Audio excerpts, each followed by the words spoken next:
بالله من الشیطان الرجیم بسم الله الرحمن الرحیم زیما القاری دوست محمد یوټیوب چینل نه بیا تاسو ته مخاطب یم. دا واقعا نن ډیر زیات فرمایش راغلی دی. اعلان کې دا واقعا ډیره مشهوره واقعه ده. د هارون رشید باچا بچی مامون رشید 1400 کالو نوجوان دی، لیکن د قرآن پاک سره ډیره زیاته مینه وه، محبت و تعلقو. نو دی به په هفته کې یو ورځې کار کولو، باقي دا شپږ ورځې به د قرآن پاک تلاوت کولو. یو ورځ حسن بصري رحمه الله راغې او د مزدورانو چوک ته وی کته چې د باچا بچی ولاړ دی او هغه شاهزاده هم د مزدورانو صف کې ولاړ دی، خو دا شونډې خوځېدلې د قرآن پاک تلاوت یې کولو. یعنی دونه مینه وه چې راوتې د کار په دغه دی په نیت دی، لیکن د قرآن سره دونه مینه وه چې بیا به یې شونډې خوځولي. حسن بصري رحمه الله فرمایي وایي دا نوجوان زما ډېر زیات خوښ شو، ما ډېر زیات انتظار ورته وکړو چې کله د قرآن پاک دا تلاوت بند کو او شونډې بس شوي، نو بیا زه ورنږدې شوم، ما سلام واچو چې السلام علیکم ورحمت الله وبرکاته. ای شاه زلمیه ته هم د مزدورۍ د اړې میړۍ کار کې؟ ویل او جی رب العالمین چې موږ او تاسو پیدا کړي یو، نو دا عبادت لپاره پیدا کړي یو او حلال مزدوری حلال رزق پیدا کول دا عبادت دی. نو حسن بصري رحمه الله فرمای وی دا نوجوان می د ځان سره واغسته او خپل کور ته می راوستو، کار می پې شروع. کار د څه کوي؟ د خټې دیوال کوي، او د خټې دیوال داسې کوي چې د یو کس کار هغه د 10 کسانو عمره کار یې وکړو، کس یو دی. حسن بصري صاحب ورته فرمایي ویل ته نن دا مزدوري سیوا واخله، ویل قربان چې کم شرایط مې دسه کړي دي په هغه شرطو. دا واقعه ما ویلې ده، خو بیا هم به هر حال تاسو ته زه ویم چې تازه شي. د قرآن پاک سره دونه مینه محبت رب العالمین فرشتې رالیږي او د سره مدد کوي. حسن بصري صاحب وایي چې په بله پیره مې راوستو او دې کار کوي، نو زه ورته یو دیوال شانه پټ کېناستېدم او څه ګورمه چې خټه دیګ دی او فرشتو ورسره مدد دی، د 10 کسانو عمره کار یې بیا وکړو. زه ډېر حیران شوم او داسې حیران شوم چې یاره دا نوجوان دا دومره نیک عمله، دومره ښایسته کردار، د ده ډېر ښایسته عمل، وایي زما مو سره مینه پیدا شوه. وایي چې بیا راغلم دریم کرت، نو چا نه مې چې تپوس وکړو، ویل دغه نوجوان بیمار شوی او چا نه چې مې تپوس وکړو، نو چې زه لاړم سر ته ګټه ایښې ده، یعنی یو وړوکی غونته کې تبه ځای راخیستې ده او هغې دې سر ته ایښې ده. وایي ما د ده دا سر راواخیسته او په دې خپل پتون مې کېښود. وایي دغه نوجوان بیماری حالات کې ماته وایي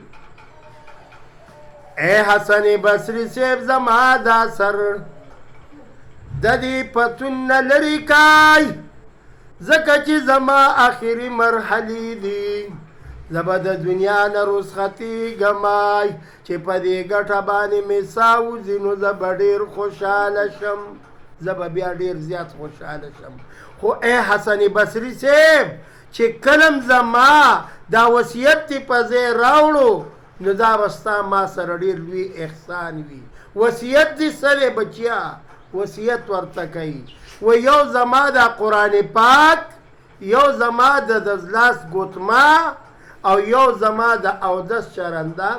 دا لوټه، دا به د بصرې ښار ته یوسي، هارون رشید باچا ته به حواله کړي. حسن بصري صاحب فرمایي سای ورکړه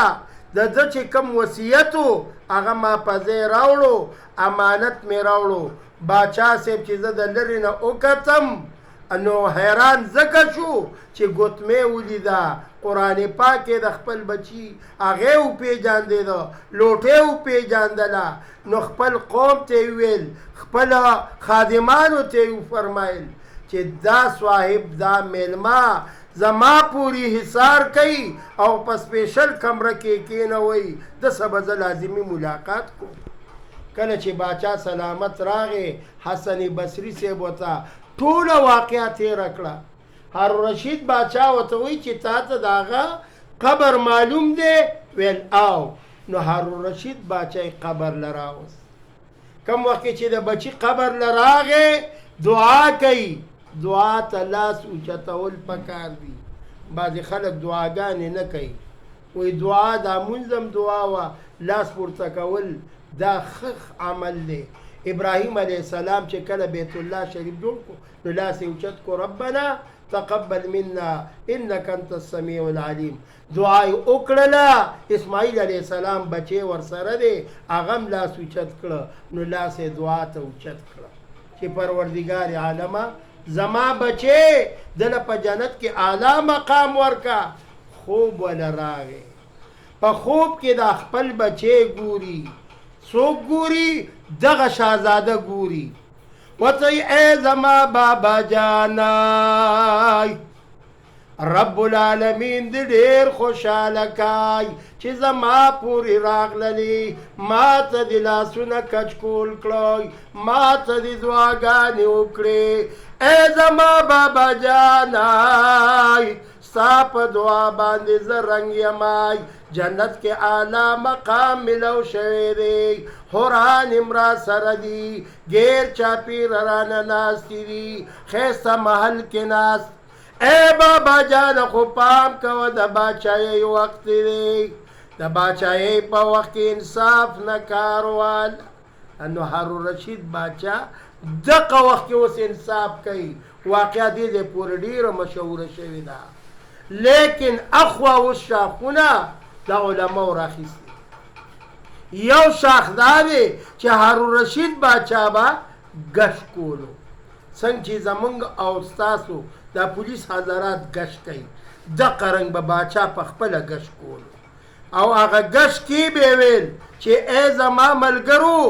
ما ته د یو کور معلومات راکوئ چې کم کور کې تکلیف نو ما ته وایي څنګه به چې عمر فاروق رضی الله تعالی عنه په دور خلافت دوره دی او هغه به د شپې ګرځېده د هر یو کور احوال به معلومولو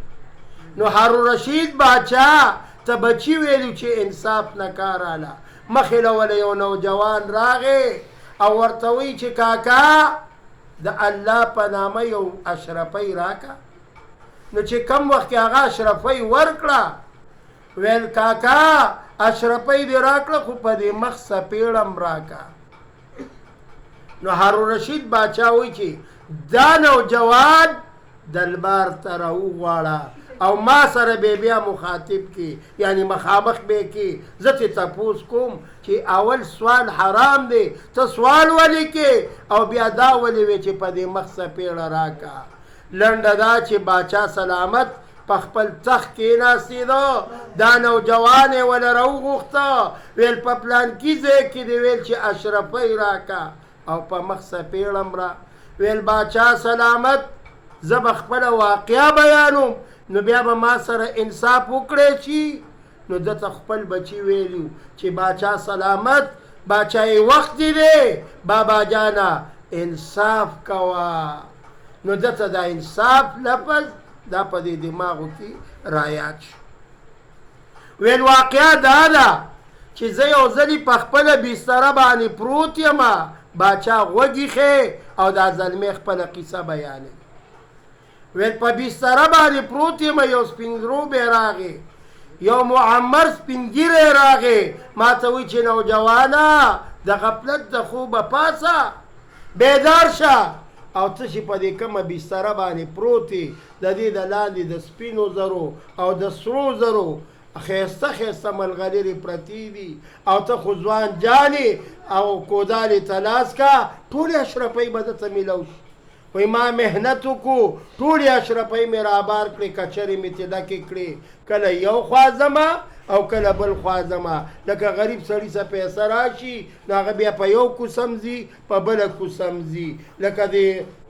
زیات طور په دې غټ اختر ورځو کې وګورئ چې کله څاروی واخیستی شي نو دا ماشومان هم بیا په کوڅو کې ګرځئ بهرحال واقعه خپله راغونډومه حسن بصري رحمه الله او دارالرشید باچا واقعه دا زه تاسو ته اوس ټوله مجموعه درته دا ویم باچا ته ویل جي دا یو څپېړه چې زه غواړم نو ویل دا قچرې مې ټولو خلکو له ورکړې خو چې کم وخت کې کور ته ننوځم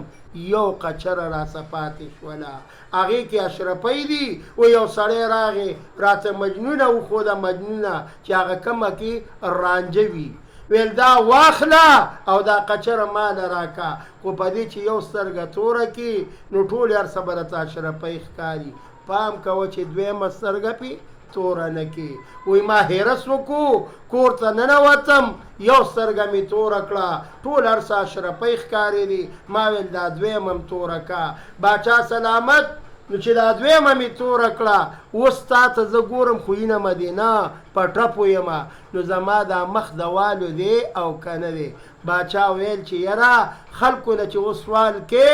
ورته وایه چې په یو مخ څپېړه نه په دواړو مخه څپېړه راکه ولې ستا څه کار دی چې قچره ورکې او ته ترې نه د رانجو مجنونه هغه ترې اخلي نو دا زما واقعه وه او تاسو مخکې مې اورېدلې ده بیا یې واورئ زما چینل دی القاري دوست محمد یوټیوب چینل 0312 83 4 83 53 وما علینا الا البلاغ